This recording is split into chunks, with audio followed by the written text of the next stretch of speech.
I'm going to be giving a second coat of black dye to these 1969 George Cleverley shoes. I've been restoring them for some months, and you might have seen me put the first coat on these shoes already. It's a very messy process, so I've got an old towel here. I'm going to try and protect myself a little bit, and I've got some gloves. It is a messy old process. I shouldn't really be doing it inside, but it's quite difficult to, it would ideally be done at a workbench or in a garage or maybe even outdoors, because if you spill this or splash it, it makes a dreadful mess. Anything, the tiniest touch of this dye, if it touches anything at all, it'll be spoiled.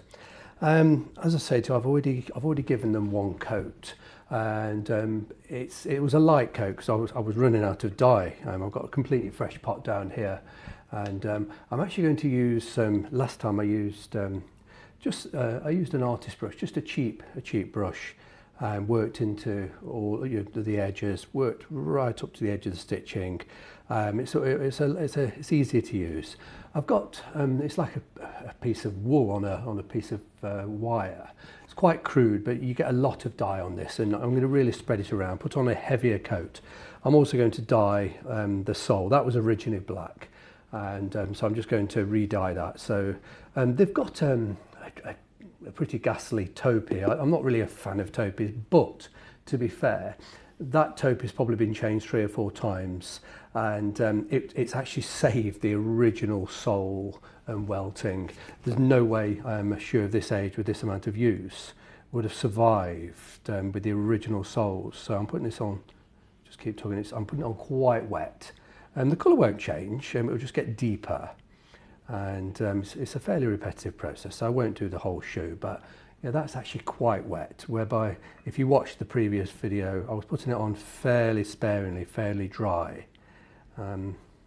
But like I was saying, with that sole, had these shoes not been wearing a taupey probably from new, the original soles would have never survived. So even though I'm not really a fan of taupeys, I do prefer it than a re-sole. I'm very reluctant to buy a vintage shoe that's been re-soled, unless it's been done by the original maker, of course. But I will buy them if it's got the original sole underneath the rubber taupey. But it's a very repetitive process, this dyeing, and it is extremely messy. If you go quickly, you tend to cause spatter, which gets everywhere. And as you can see, I'm wearing a suit, which I do not obviously want to get that any splash or spatter. Moreover, I don't want to get any splashes in the shop. I'm actually working I'm a hairdresser, not a leather or a shoe worker, and I'm actually in a hair salon. I work here. The window space is very good. It's nice and bright. Actually, it's a dull day today, but it's very early in the morning. But I like to work in the window when the shop's either quiet or closed. That's why I record here, spend a lot of time here. Let's have a look. I'm just go around the edging as well. Get plenty of dye right into the welting area, and it's just a slow, methodical process, allowing it to absorb very slowly, almost like blotting paper. And what I will do, I'll come back with the brush, and I'll work into the welt stitching, and I'll go very carefully with the small artist brush into the more delicate areas of the stitching, down perhaps by the elastics. Let's just turn that over, and like I say to you earlier, I do want to dye this little bit of the sole, just so that it blends. It was originally black, and I always moisturise soles. It's only skin, and soles do crack. If you moisturise them, it helps to lessen that cracking. So I'll dye this area very thoroughly, and I'll moisturise it with a really dark black leather cream alongside the rest of the shoe and the linings. I can't remember if the linings are black or beige on this shoe, but whichever the colour the lining happens to be, that's the colour I will moisturise it. The lining's only skin. It does need to be moisturised too, as do the soles. I can't moisturise the bit with the rubber, but I'll definitely be able to moisturise this here and put it on quite heavily. But by the time that's been sort of moisturised, and I might give it a tiny bit of polish just to give it a cosmetic effect. But it's nothing more to dyeing than what I'm showing you here. That's wet. It looks a bit greasy, but by the time it's dried, that'll look gorgeous. I do need to apply plenty of dye around the heel edging as well, because this was all sanded a few weeks ago.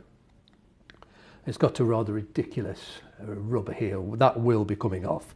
I'll leave this. I keep calling it a taupey. Taupey's like it's like a huge roll. It's like it's like a thin vinyl type. It's about 1 millimetre or 2, and that's the manufacturer of the product. This one actually isn't. That one's Goodyear. Yeah, but the best standard is I believe taupey. It comes in a roll and you trim it to size. So I'll wear this shoe with this sole, and eventually it'll get thin, and I will peel that off and I'll replace it with some taupey that I have. It comes in different colours. It comes in browns, blacks, tans. Obviously this is a black shoe, so I go with black. But if I've got lighter shoes and the soles are lighter, I try to match the taupey on the shoes that have them. I generally, if my shoes do wear thin, if I'm not having a new sole applied by the original maker, I'll cover and protect what's left of the original sole once it wears here. Cover it with a taupey. You can do that for years, and you can keep replacing and peeling off the rubber. It never affects the stitching around the edge here. So yeah, as I say to you, I'm not massively a fan of taupeys, but they do have their use, particularly on heavily used shoes. It prevents total destruction of the original, and just allows to keep this stitching edge and the welting quite original. But I'm going to stop here because it is a repetitive process and potentially quite messy. It won't look any different to what it looked like when I first switched on the camera.